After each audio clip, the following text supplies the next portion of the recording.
Lucky अपने पापा के साथ अपना नया घर देखने आया है। घर लगभग बन चुका है, बस लाइटिंग का काम बाकी है। तभी ठेकेदार भी वहाँ पहुँच गया। ये कुछ बल्ब हैं, इसमें से जो पसंद आएगा वो लगवा दूंगा। ये पांचों बल्ब 10 से लेकर 30 वाट तक के हैं, लेकिन सबसे बढ़िया ये वाला है। इसे हम खुद सप्लाई करते हैं, बस थोड़ा महंगा है। और कौन सा सही रहेगा तो बता लकी। ज्यादा वाट मतलब बिजली का बिल ज्यादा, पर रोशनी भी ज्यादा मिलेगी। ऐसा करते हैं, बीच का कोई लगवा लेते हैं। हाँ तो मेरा वाला ही लगवा लो, 20 वाट का है। लकी ने बल्ब देखा तो उस पे कोई पावर रेटिंग नहीं लिखी थी। बाकी सब पे तो पावर रेटिंग है, इस पे क्यों नहीं? अरे प्रिंटिंग कॉस्ट बचाने के लिए रेटिंग नहीं लिखी। मेरी बात का भरोसा रखो, 20 वाट का ही है। लेकिन लक्की को भरोसा नहीं हुआ। क्या किसी तरीके से इस बल्ब की पावर रेटिंग पता कर सकते हैं? तभी उसका ध्यान बाकी बल्ब्स की रेटिंग पे गया, जिनमें से दो कॉम्बिनेशंस का कॉमन रेशियो बन रहा था। उसको राजवंत सर की फिजिक्स क्लास याद आई। आज हम पढ़ेंगे व्हीटस्टोन ब्रिज। ये एक ऐसी टेक्निक है जिसमें हम नोन रजिस्टर्स की मदद से अननोन रजिस्टर की वैल्यू निकाल सकते हैं। व्हीटस्टोन ब्रिज में 4 रजिस्टर्स पैरेलल में ऐसे लगे होते हैं और इनके बीच ब्रिज में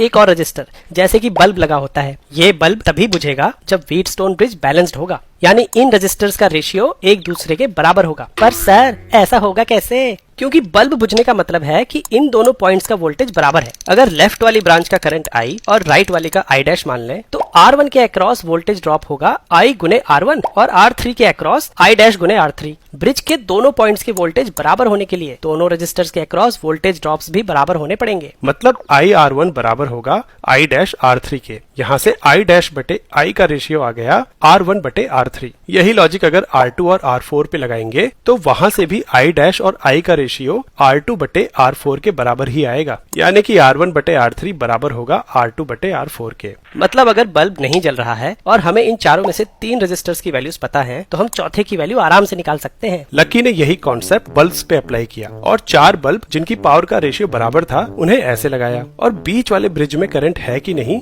देखने के लिए 5वां बल्ब ऐसे लगा दिया। लेकिन व्हीटस्टोन ब्रिज तो रजिस्टर्स के लिए काम करता है, पावर के लिए काम करेगा या नहीं? करेगा, क्योंकि पावर V²/R होती है। यहाँ से R की वैल्यू V²/P आ जाएगी। बल्ब की पावर हमारे घरों में आने वाली वोल्टेज के हिसाब से ही लिखी होती है, और ध्यान दो तो R P के इनवर्सली प्रोपोर्शनल है। यानी अगर किसी बल्ब की पावर दूसरे बल्ब से 2 गुनी ज्यादा है तो रेजिस्टेंस आधा होगा। यानी एक बैलेंस्ड ब्रिज में जो रेशियो रेजिस्टर्स का है, पावर का ठीक उसके उल्टा होगा। और ध्यान दो तो ये रेशियो अभी भी चारों बल्ब्स के लिए उतना ही है। यानी अगर ये बल्ब 20 वाट का है तो ये एक बैलेंस्ड व्हीटस्टोन ब्रिज बनेगा और मिडिल वायर में करंट फ्लो नहीं करेगा। लकी ने सर्किट का स्विच ऑन किया, पर ये क्या, बीच का बल्ब तो जल गया। मतलब ये 20 वाट का नहीं है। अरे तुम तो बड़े समझदार हो। अंकल, लक्ष्य बैच के बच्चों से फिजिक्स में पंगे मत लेना।